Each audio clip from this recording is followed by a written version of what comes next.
Hi, and in response to a number of queries, I've decided to make a beginner's guide to Warcraft Logs. This will go through everything from setting up an account to producing your logs in-game, to uploading the logs, and finally on some of the information you can get once you've uploaded them.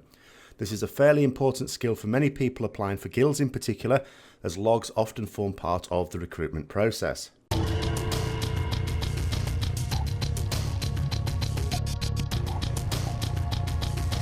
The first thing to note is this resource is created by and run by a single person, Kira. I've linked their Twitter and Patreon details below if people are interested in supporting their work. Now, when it comes to logs, you might ask, well, okay, so why do I need to do this? I've had quite a lot of people, recently, but also over the past few months, linking me their armory details and saying, well, they're not doing as much DPS as they feel they should. Can I help?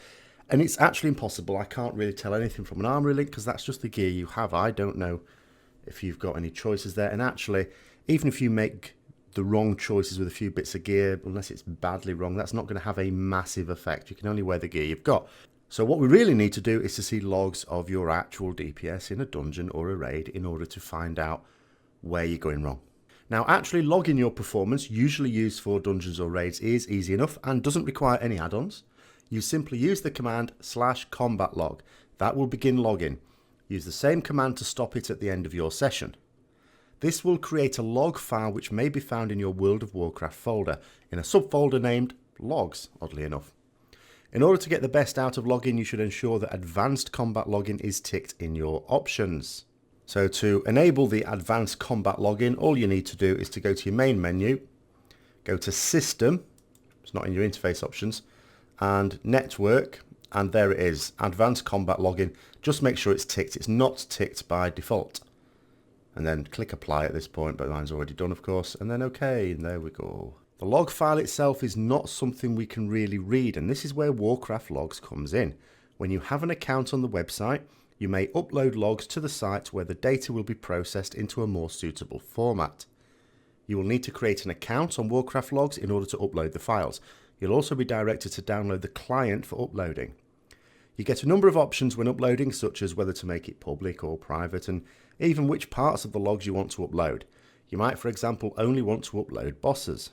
But let's say you want to upload an entire dungeon, but you kept logging after leaving it by mistake, and you want to filter out your solo nonsense. Well, simply highlight the mobs from the first set up to and including the final boss. This should cut off the later stuff. Once you've uploaded the logs, you'll be able to analyse a range of information. Damage done is probably the place where people will look at first. Here you could see the breakdown of individual damage by each person, for example.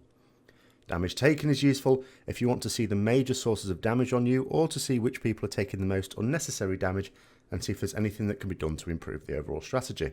You can do this for both friendly players, which is the default, or enemies if you'd like to see who is doing the most damage to particular adds. The buff section is especially useful for looking at other players of your spec to see if there's any way of improving your own cooldown use. It's also how we see that Rets are still being sneaky with their tier 18 2 set, because Crusade doesn't get that many uses normally. You can also see if you're lining up complementary cooldowns well. One of the best features is the replay. This allows you to play a fight back and see exactly what's going on in a way that tables of numbers will struggle to. It may not last for the long term, as Blizzard have made noises about removing positioning data, but at the current time it works and it's a fantastic feature. So as always, I hope you found that useful. If you did, don't forget to like, comment, subscribe and share, and also check out Kira's details there if you want to support their work. And until next time, I'll see you later.